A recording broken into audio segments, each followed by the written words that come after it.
Hi, welcome to another episode of Klauser Podcast, where we dive deep into the untold stories of pioneers who are redefining healthcare.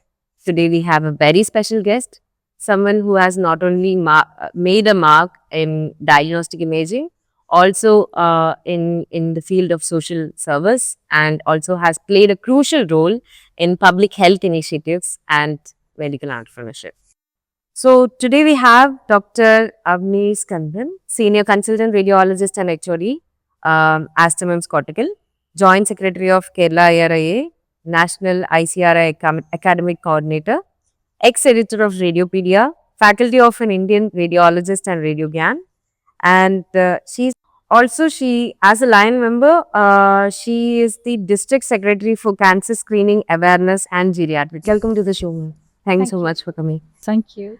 So, yeah, I would like to know how did you enter this journey? I mean, how did you start this journey? What was your You being in your journey of radiology yourself, you'll understand that we are seeing or coming across a lot of different kind of patients. We see a lot of different kind of disease on a day-to-day basis. I work in a place called Malappuram. Malappuram district is where there's a bit more conservative thought process. So we used to get a lot of ladies, especially the elderly ones, who would be very conservative and would not come ahead with their disease or with their complaints only because of the inhibitions that they have. So one such time, I came across a lady who had a big ulcerating breast mass, which was oozing. And the only reason she actually came to us was because it was oozing and it was sticking to her clothes, not because she had this mass which had been there. So when I asked her why she sat on it for so long, her only reason was she doesn't have daughters. How can she talk about it to her son? And her daughter-in-law wasn't very supportive. So that is when it made me or set me thinking that, that is where our society stands right now. We have not made a conducive environment where people can open up and talk about their disease process because we have so many social taboos. And from there, I started making it a point to, really create awareness amongst the public, reaching out to them and making sure that they are able to open up, they are able to understand what is really the process. And also, not just themselves, they make their environment around themselves conducive so that people can come up to talk to them. Encourage your mother, your sister, your friends, your wife, everybody to talk to you, inhibit that, remove the inhibitions. So that is the start. Maybe that Uma was the start of my journey, which really triggered me a lot for this. So since then, I've been on this journey where I've been pursuing cancer screening as a passion, cancer screening and awareness as a passion. And yes, since then I've been doing a lot of projects. so was that the drive behind that Pinkathon that you conducted? Like all of us know. Yes, although this was something that happened years before. And after that, I've done a lot of smaller things. And at the smaller level, I've gone ahead and been part of a lot of camps, have instrumental in conducting a lot of camps, even gone ahead to train 800 plus people in cancer awareness. But then there was this, the last year in 24, during the breast cancer awareness month of October, we had this big project that I got in my mind, and I am the district secretary for cancer screening and awareness in Lions District 3180, which is Calicut, Kannur, Kasargod, Wayanad, and Mahi. So across these districts, I planned a mega rally that was going to happen at 40 different locations. And we actually had more than 7,000 people who had participated. This is general public inclusive. It's not just the Lions, it's the general public also. And out of that, unfortunately, we got documented evidence of only 4,500 because most of the people had not signed the thing. So we had a huge move. It was all across these districts. We had people who had gone out calling out slogans. And prior to that, we had conducted a slogan competition. So we had many slogans and taglines which had already been put forth. So there were a lot of slogans being called out. And it was basically to stir the public regarding this. And because the public was part of it, it got a lot of mileage. A lot of people were becoming and discussing about it. And across these districts, when we did it, we had these 40 rallies. And at the end of each rally, we had made sure that we had tied up with Aster and Malabar Cancer Care Society. And we had breast screening booths at the end of each rally. So all the ladies were being screened there. And we had a few suspicious cases, which we had followed up. Luckily, none of them tested positive. But yes, we were able to do a mega breast screening also. Clinical breast examination was done. So this was the entire initiative, and this kicked off so well that we in fact were lucky enough to get featured in the International Book of Records. So this was something that had happened in October. So this, yes, I still say that Uma, who, although I don't remember, I don't recollect her identity, was a major driving force. But this was one of the major achievements that I could achieve in the realms of breast cancer screens. Understood. We're having some other projects also coming up Okay. for HPV vaccination and all that. That is, I mean, I know that you're doing a lot of things other than not only, I mean, I can say you're somebody who thinks outside the box all the time, right? Just like you do.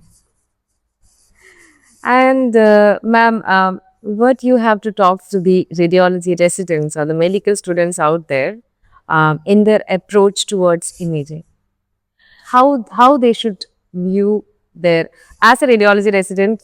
I mean, since I'm blessed enough to talk to personalities like you and Dr. Jo and whomever that I have done the podcast with, I'm getting a lot of insights from all of you, and that is helping me in my training module.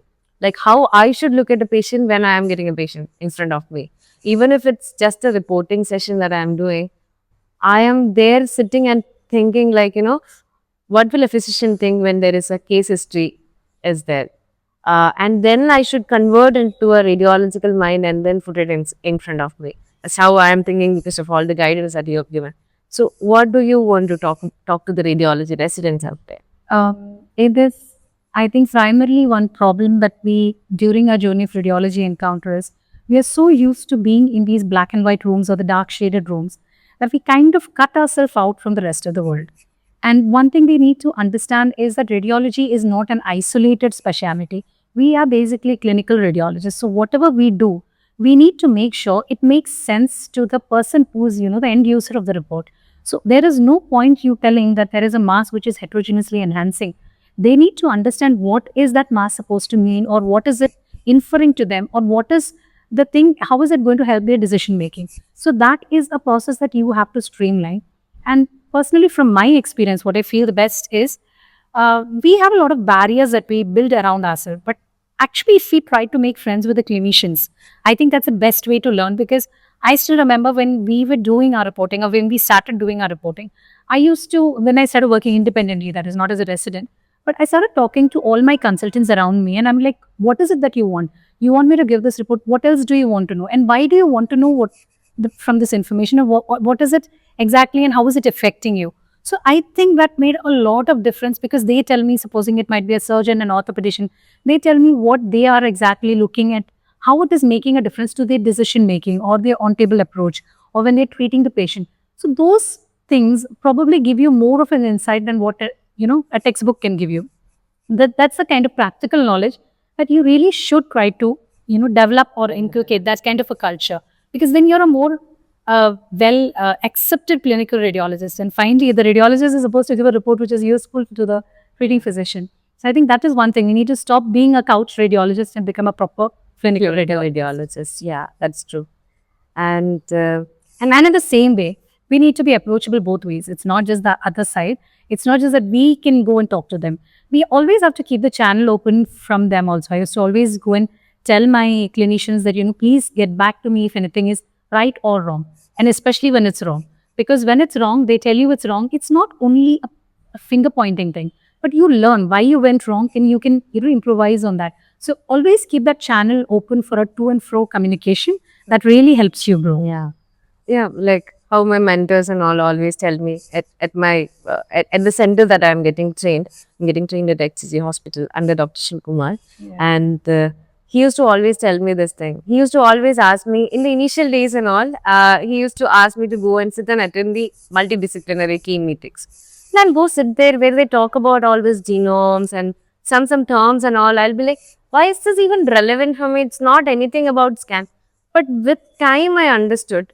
Like when an oncosurgeon comes up with a case to discuss in the CT room with the pathologist and the radiologist, there the discussion is happening. That is where I understood, okay, fine. This is where those meetings were relevant. And they were telling certain terms. I'm able to understand it because I attended the multidisciplinary healing meetings. And that is where you understand how critical your role is in that entire. Finally, especially the complicated cases or malignant cases and all, most of the complicated cases, systemic cases, they are all a team effort. So there's a lot of people involved. And if you really need to know what is the role that you're playing there, you need to be part of the team. You can't segregate yourself. So being a part of the team helps you grow, because it might be for the good. You might get pointed at times, but that would definitely help you improve. So never take a comment that comes. I see people start complaining that, people are complaining against it and they don't understand the reports, but that's not it. It helps you grow. It helps you improve your reports. It helps you improve the kind of reporting that is happening. It's just not a very textbook report. There's no point having a lot of elaborate information when it doesn't make sense in the end. Yeah, that is true. And ma'am, I've also heard about an HPV screening program that Yeah. you have.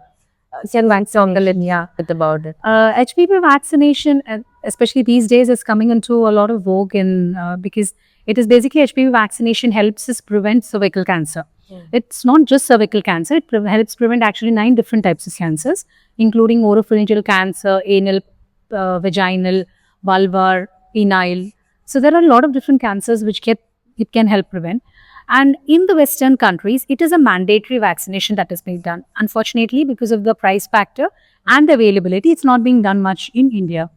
So this year onwards, government has incorporated it into our scenario, and it can be taken for males and females. And in our country, it's being promoted for females because of the cost factor and availability. I have taken it for both my sons actually. So it is something that we should be taking. So I have in a attempt to increase the promotion, or to because the affordability factor is there, so that it becomes more available for the public who cannot afford it, and for the fact that people should know about what it is. I had to procure some CSR funds, and I'm on a drive to do vaccination for 2,000 girls in the 11th and 12th standard. And for this, I'm tied up with the health ministry, and within maybe the transfer and all has been done.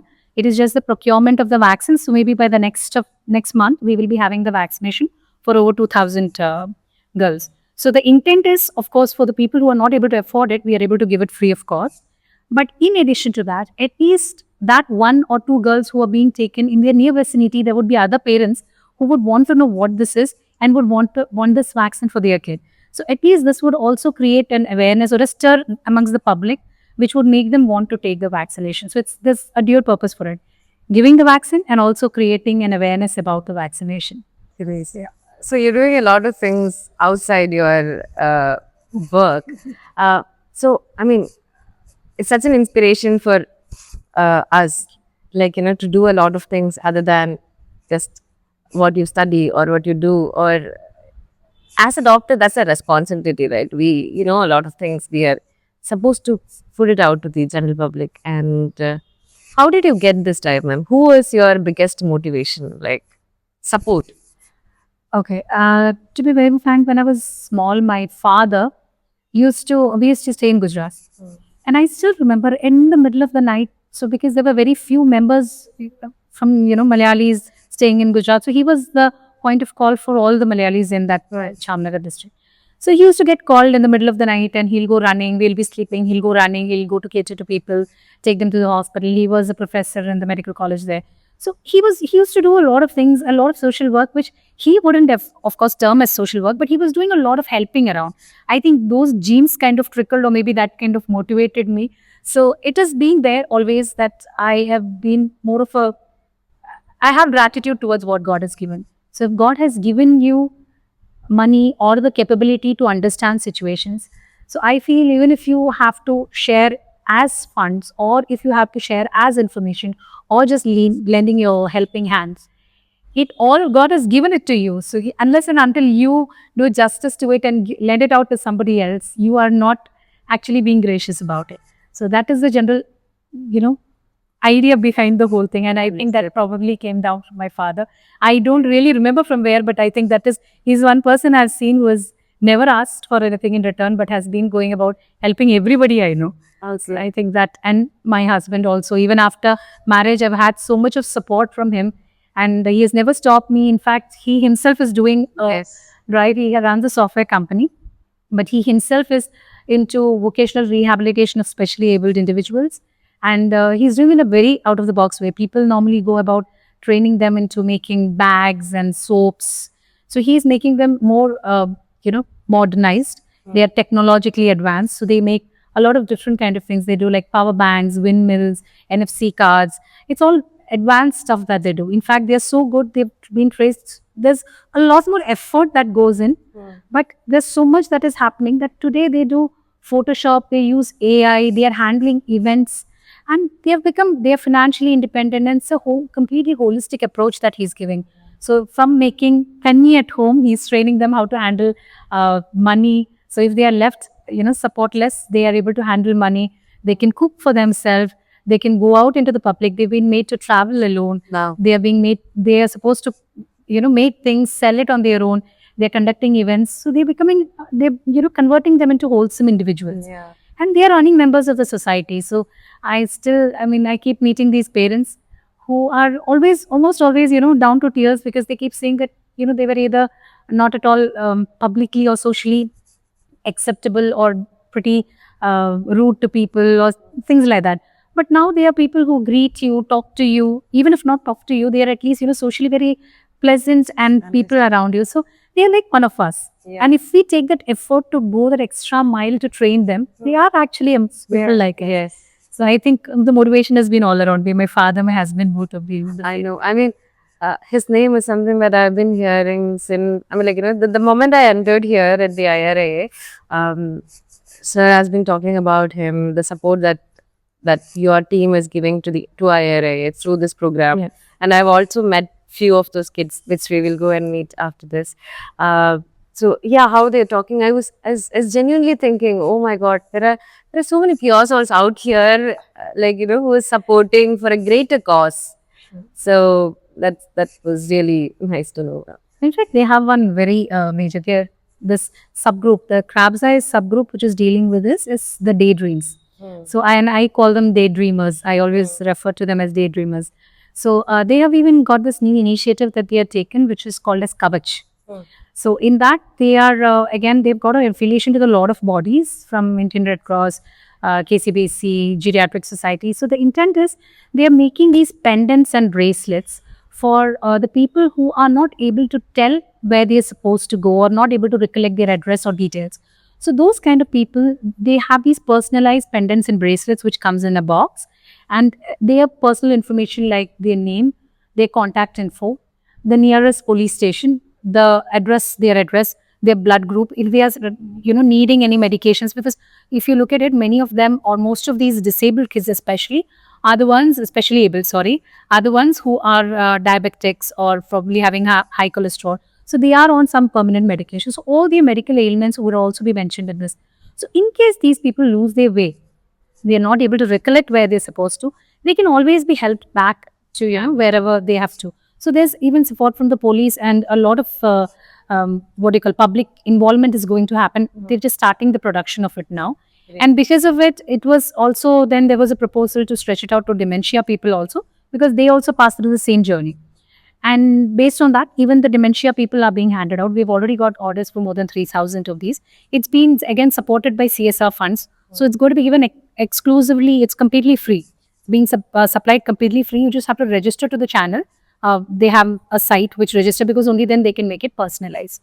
And then the production will be started, and it's all going to be made by these kids. It's going to be manufactured by them, and they are going to personalize. So that's what, there's so many things we don't understand they are capable of, but they're doing a lot.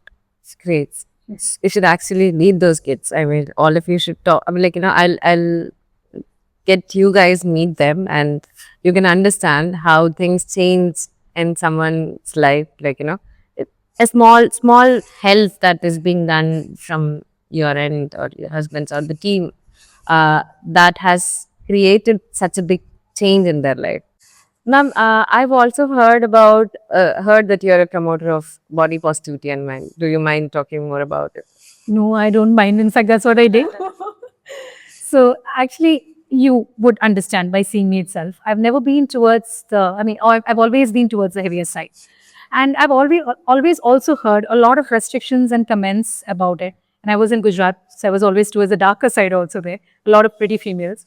So this process, Very, very cute. I saw that, and that too on screen. So thanks. I have documented evidence for us. So there's always been comments that come. And there's always people who would try to pull you down. There would always be people who would give nasty comments. And that's not just to me. I've seen it happen to a lot of people around me also. So that is something that has not, really kept me comfortable, because it's something, in fact, to the point where I've been, I used to be bullied and they used to give me Fair and Lovely and all as a gift, like, thodi to gori ho ja, kind of thing. So those are kind of things that has always, kept you apart. And there was a phase where I used to really be upset about my looks and about my build. And there was always me complaining when I was small. But as you grow, I guess you evolve and you understand what really matters and what doesn't. I don't expect, especially the kids or the younger girls, to be as receptive to that. Even I wasn't at that age. So that is something which affects us. It is something very natural that, what people around you speak affects us. And it actually pulls you down from your original capacity or capabilities. In the same way, I also have, I had a tumor, and because of which I underwent a surgery and radiation, and I'm actually totally dead by 1 year. So I have a lot of issues because of that. But I hear people saying that I'm having a headache, so I'm not capable of doing this. I'm having migraines, so I'm not capable of doing this. So when I look at it in that way, I feel that, you might have a physical disability. You might have a physical, I wouldn't say, you might be differently appearing for people, not as acceptable to people as they expected. But those are standards that they have set in. I think we all should be able to set our standards and be able to justify to our standards. It's not somebody else's standards that you have to justify. So in this process where I started seeing a lot of people complaining about trivial things, is, I have knee pain. I mean, like I always say, I had a knee injury because of which I developed osteoarthritis because I did not get it operated in time. So one of my foot is totally fine. So my one knee is 40-year-old, one is 70-year-old. So they have told me like kind of knee transplant. But And the way she tells everything in a very, very funny way, it's like, but that's how a world should take ignore. I mean, that's what I mean. I should tell this to my mama. no, but I personally feel that I love to dance. I love to play. So that is not something that is going to restrict me. Of course, the doctors won't agree, but that is not something that is going to restrict me. And I personally feel that that is what everybody should do. That saying that they have an ailment, or saying that they have this kind of an appearance, or saying they have this complexion, they are short, tall, or anything for that matter, should not restrict them. They should be free enough to do whatever they want. And I'd started a channel, I mean, not a channel, I am an amateur, not as experienced and talented as her. So I started an amateur attempt of starting an FB and Instagram. I used to make reels saying this is me, and accept yourself for what you are, with different reels that I used to make. And now I'm trying to develop into a proper channel. Truly me, I'm just evolving into that. So basic intent is this, that your body is your, we say puja rooms. It is your puja room. How you treat it, or whether you light a lamp in it, is for you to decide. Nobody is going to come and light it for you. Yes. So you light a lamp, you respect your body, you respect your mind, and give it the space that you want to. And definitely every person has a lot of talents which they are capable of, except that, it's not the world that inhibits us. It is actually we who tell that we cannot. So I think that is the basic principle of it. And I strongly feel it's not just females, it's even males go a lot of, they also undergo a lot of things like that. It might be baldness, might be their height, it might be they're not having a beard or whatever. But all these things, again, males don't talk much about it. Females probably complain more about it. But the fact is, it is not something that is defining us. And if we are able to understand that, then I'm sure we all can outshine. And this is just an attempt from my end. No, I could really resonate to every word that was spoken, ma'am. I mean, I've had an accident in the year of 2015. It was a major accident. Unfortunately, I lost my friends in that accident. See, the four were there in the taxi. 3 of them expired the spots, and my GCS was 7. I was grievously injured, and I had a spine fracture and all. And post that, I was in bed rest for 6 months, and post that when I woke up, I still remember. I mean, when I look back now, right now, every day morning when I get up and then I go to the mirror, I say like, you look so pretty. Because I came to this point where back then, I remember every day my head was all shaved, and because of all the scars and everything, I put on weight. This weight only, I was thinner than this. But back then I thought I am overweight. So at that point, I had this such a huge inferiority complex inside me that I'll not go for any weddings. I'll not attend any of my, I mean, I have missed all of my friends' weddings, my classmates' wedding, just because I was so, I mean, I had this complex inside me that I am not looking good enough to go there. And maybe I can say this podcast also I developed from the, from how I got healed. I'm like, I should start love myself, because I'm not looking for any, because for everybody, someone will be fairer, someone will be darker, someone is shorter, someone is heavier. It's all about the perception of the other person's look. It's all about what we feel about ourselves. And how when everybody tell me like, Prafla, you can't do this, you can't walk at that point, you can't walk. I mean, I literally learned to walk because I had a major fracture in my left femur, left leg. So it was a major fracture. So after that, after the 6 months of bed rest and all that, I had to learn walking. And initially the gait was there and everything. It was like a baby step that I took towards my life again. But after that, I was being told by everyone like, you can't walk, you can't climb stairs, you can't do this, you can't do that. I checked with my orthopedician. He was like, girl, you want to do it, you can do it. It's your muscle. You have your muscle too. You have to understand. And my family was a support too for that. So I started doing hiking. I'm like, one day I decided I'm going to go for hiking. And everyone was like, no, you can't do it. I'm like, if I can't do it, I'll realize it when I'm going there. No, yeah, you wouldn't know till you try, but there's no point saying that you can't and not do it. I know. And weight also. Even now, I've been hearing it every now and then. I'm such a big foodie. And it's about like, I love food. And I love me. I love the way I look, I can say. Yeah, you look beautiful. But when at gym and all, sometimes the trainers will make it fast a comment like, you have to lose weight, you have to do this, you have to do cardio, you have to do, if you start doing dieting, I'll be like, Hindi, I am fine.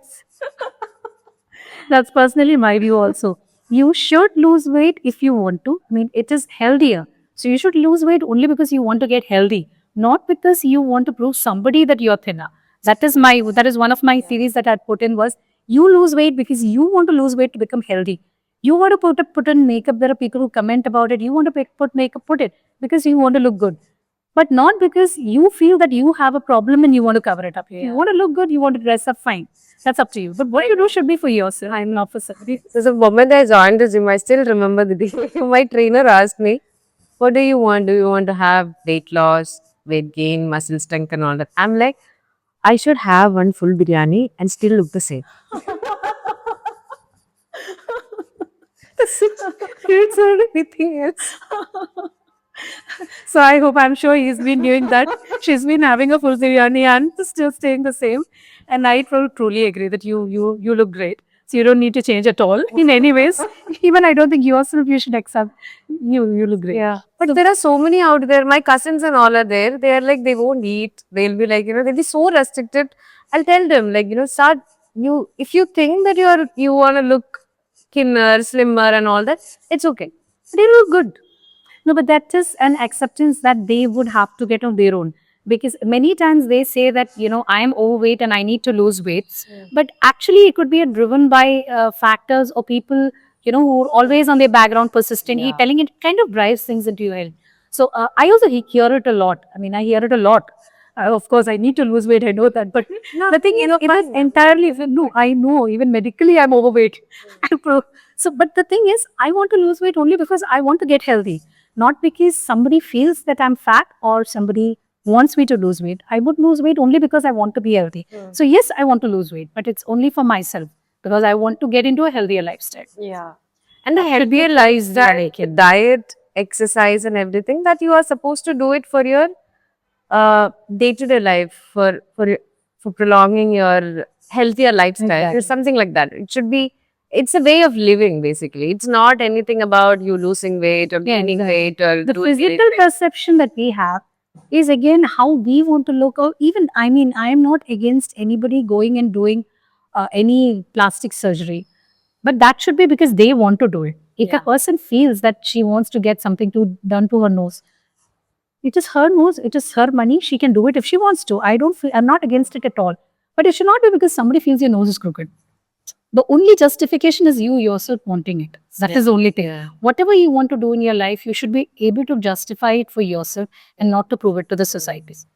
That is the entire dictum. When you do it that way, you're doing it wrong. You're not doing justice to yourself. And in a way, I kind of feel like the social media also. Back then in our school days and college days and all, thankfully in a way that we didn't have it. So we we didn't see a lot of size zero models and everything. No distractors basically. And we were happy. So right now the children, they're getting to see this every now and then, and they feel like, this is how an ideal body should look. Exactly. There's a lot of wrong motivation going on. This physical activity, lifting weights, getting into a better physique and all that, that's a different set of things. As a female, we are supposed to get into weight training in our 30s to have that bone strength and muscle strength in our 40s and all that. There's a proper science behind it. But how many of them know that that's the agenda behind doing But the thing is, everybody basically thinks about physical fitness in an attempt to lose weight or to look in a certain pattern rather than, like we said, being fit. And I personally feel I'm very fit because I do a lot of activity, but I don't lose weight. And now I don't regret, but there was a point when I used to regret.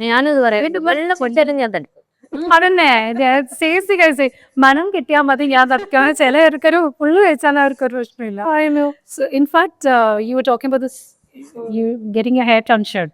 So when I had my surgery also, I had also got my hair tonsured. Luckily, I had a very good family support. Whether it be my husband, my parents or my sons, everybody had so much of support to a point where my sons didn't want me to grow my hair back. They wanted me to stay, either boycott or like that way. And I had to fight to get it to this length at least. They wouldn't let me grow, be honest. So that gives you a lot of support. And the moment I had got my hair tonsured, my husband went and got his hair tonsured. Only so that I don't feel left out. So that kind of, gives you a lot of support. That there's a lot of mental support because it makes a difference. But I think so. It's not just what we accept of ourselves. I feel we should be accepting and open towards others also. How we, we don't know what the other person's journey is. Yes. If we are respectful towards them, I think somewhere it goes around and you will get the kind of respect that is meant to be. So we need to be open-hearted and respectful towards everybody's journey, whatever it be.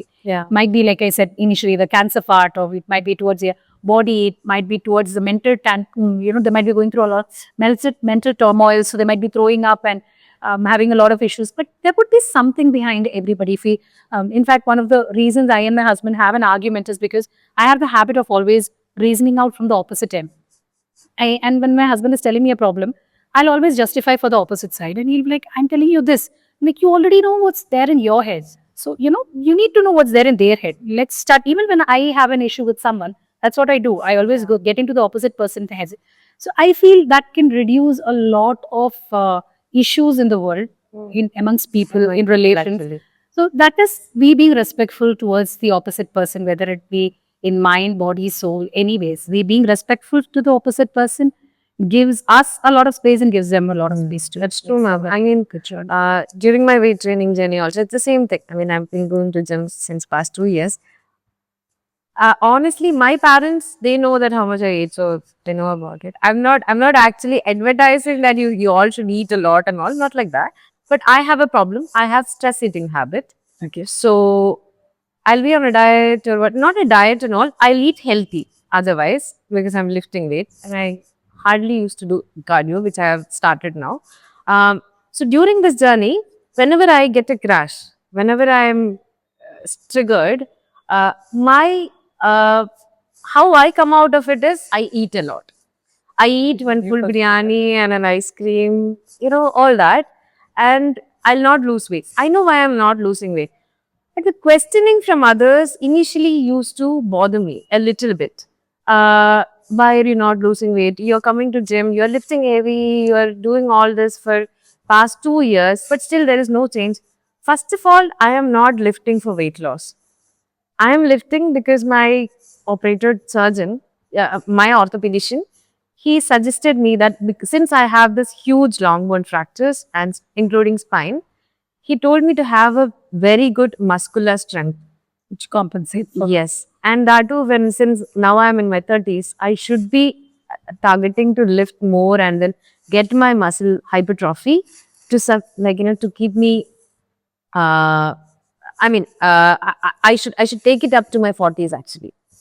That even Bionic. even beyond, but to take it there, I should have a solid foundation over here. Okay. It's only here I can lift heavy. I can't do it after my 40s. If I'm starting it in my 40s, I'll injure my muscles. There, I should be sustainingly doing it. True. Right. So all that is a reason behind my weight training. It's not weight loss. It's nothing about my body. But the questions, and I used to tell my amma that, Amma, I'll do dieting. I'll do dieting for 6 months and 1 year, hardcore, and then I'll reduce, and then I'll tell the world, see, happy now? Now I'll start eating biryani. So biryani seems to be her weakest. No, but that's what I was trying to say. See, there is a reason behind her journey, but that's people don't know the reason, and not that we have to go advertising our reason to everyone. Yeah. But understanding that the opposite person has a reason for being what they are or doing what they do, that respect is good enough. I think we all can, avert a lot of problems or be too judgmental. We can avoid being judgmental and, inadvertently going and hurting the opposite person without even realizing it. My blood checks and all, when I see, I do that every month, every year, and it's all in the very, very normal end. And I'm like, okay, fine. I'm not at a risk of anything. That's the best thing. I always get these things. Oh, blood reports on sugar, high, cholesterol, everything is normal. But automatically people are like, sugar and cholesterol is going to be high. I know. That's an automatic judgment that we have. But I guess you can't change mindset completely. But at least certain places we don't realize when it hurts somebody. So if we try to be careful about what we speak and also not letting others' words affecting us, we can help ourselves and the others. That's the entire idea behind this body and mind positivity. That I think Like you an entire podcast on the body and mind positivity. So hopefully my channel will be full swing by then. Yeah. Like so many out there needs to hear about it, and then they should start loving themselves. It's all about self-love, right? Self-love. Yeah. Very true. So many out there must be. And thank you so much for today, ma'am. I'm really grateful, and it was such an amazing session with you. I can say thank you so much. Thank you for having me. Thank you.